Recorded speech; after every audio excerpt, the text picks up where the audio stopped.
ആ ഇത് കുഞ്ഞാപ്പിളീനോ? ഇതെന്നാ കുഞ്ഞാപ്പിളി, ഇതെന്നാ വേഷം? ഇത് വേഷം നമ്മുടെ പഴയ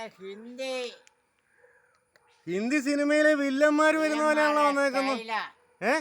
വില്ലന്മാരുടെ സ്റ്റൈലാ. ചുമ്മാ നടന്നാലൊന്നും മനുഷ്യനിപ്പോ ശ്രദ്ധിക്കുന്നില്ലേ? ശ്രദ്ധിക്കല, അവർക്ക് അതിനുള്ള കണ്ണിനുള്ള കാഴ്ച ഇല്ല. അതുകൊണ്ടാണോ ഇന്നിപ്പോ ഇങ്ങനെയൊക്കെയാ നടക്കുന്നത്? അതുകൊണ്ട് തന്നെ. ആ പിന്നെ ഒരു കാര്യം ചോദിക്കട്ടെ, ഇതെന്നെ കണ്ണിന് വല്ല പരിക്ക് പറ്റിയ? ഞാൻ കണ്ണ് മൂടിക്കെട്ടി വെച്ചേക്കുന്നത്.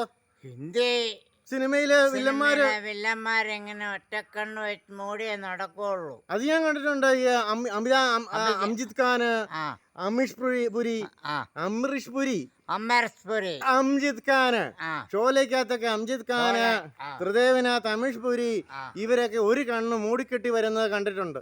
ഞാൻ ഓർത്ത് കുഞ്ഞാപ്പിളിന്റെ കണ്ണിന് വല്ല പരിക്കും പറ്റിയായിരിക്കും എന്ന് ഓർത്തു. പരിക്ക് പറ്റിയിട്ട് മൂടിക്കെട്ടിയതൊന്നും അല്ല. ഹിന്ദി സിനിമയിലെ വില്ലന്മാരെ അനുകരിച്ചതാണോ? ഹിന്ദി സിനിമയിലെ വില്ലന്മാരെ അനുകരിച്ചതാണോ? എൻ്റെ പൊന്നു കുഞ്ഞാപ്പള്ളിയാ, നിങ്ങളെ കൊണ്ട് മാത്രമേ ഇങ്ങനെയൊക്കെ വേഷം കെട്ടി ബൈക്ക് ഓടിച്ച് വരാൻ സാധിക്കുകയുള്ളൂ കേട്ടോ. ഇപ്പം ഇങ്ങനെ നടന്നിട്ട് ആൾക്കാർ നോക്കുന്നുണ്ടോ, ശ്രദ്ധിക്കുന്നുണ്ടോ? ഇല്ല, നമ്മൾ ശ്രദ്ധിപ്പിക്കുകയല്ലേ അല്ലേ?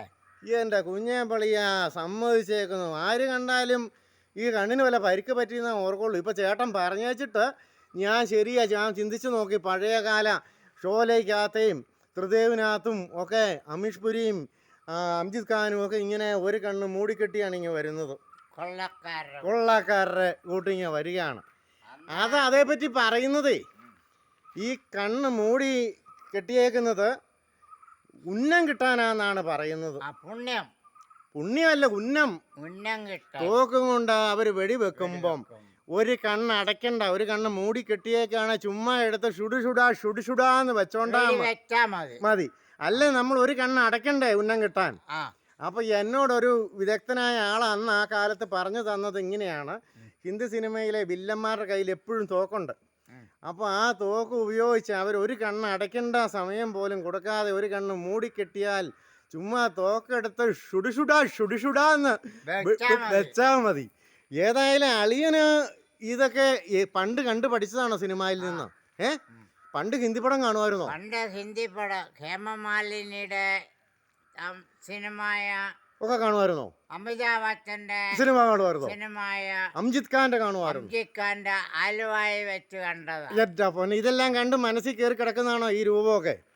എന്നായാലും ഇപ്പൊ ഇതും കൊണ്ട് നടന്നിട്ട് ആൾക്കാർ ചോദിച്ചില്ലേ എങ്ങോട്ടാന്ന് ചോദിച്ചില്ലേ? എങ്ങോട്ടാന്ന് ചോദിക്കുന്നു. അപ്പൊ ഇങ്ങോട്ടാന്ന് പറഞ്ഞോ? ഉരുക്കളെ കാണാൻ പോവാന്ന് പറഞ്ഞോ? അന്നേരം അവരെന്നാ പറഞ്ഞു? അവരായിട്ട് അധികം സംസാരിക്കാൻ പറ്റിയില്ല. എന്നാ ആയിക്കോട്ടെ, എന്നതായാലും അടിപൊളി വേഷം. ശരി, നമുക്ക് കയറിയിരിക്കാൻ. നമുക്ക് ഇന്നലെ പെങ്ങൾ വന്നായിരുന്നു, പെങ്ങളും കളിയനും വന്നായിരുന്നു. മുന്തിയ സാധനമൊക്കെ കൊണ്ടുവന്ന കൂട്ടി ഇച്ചിരി ഇരിപ്പുണ്ടാക്കാൻ. അല്ല, അമേരിക്കയിൽ നിന്ന് വന്നായിരുന്നു. അപ്പൊ അത് കൂട്ടി ഇച്ചിരി സാധനം ഞാൻ വെച്ചിട്ടുണ്ട്, അതൊക്കെ ഞാൻ തരാം കേട്ടോ. എന്നാ ഞാൻ ഇപ്പൊ അതിന്റെ വേണ്ട സംവിധാനം എല്ലാം ചെയ്യട്ടെ കേട്ടോ. എന്നതാണേലും കലക്കി, ആ കണ്ണു മൂടിക്കെട്ട് കലക്കി എന്ന് പറഞ്ഞാൽ ഒന്നൊന്നര ഇടപാടുകളായി പോയി കേട്ടോ. നിങ്ങളെ കൊണ്ട് മാത്രമേ ഇത് സാധിക്കുള്ളൂ. ഓക്കെ.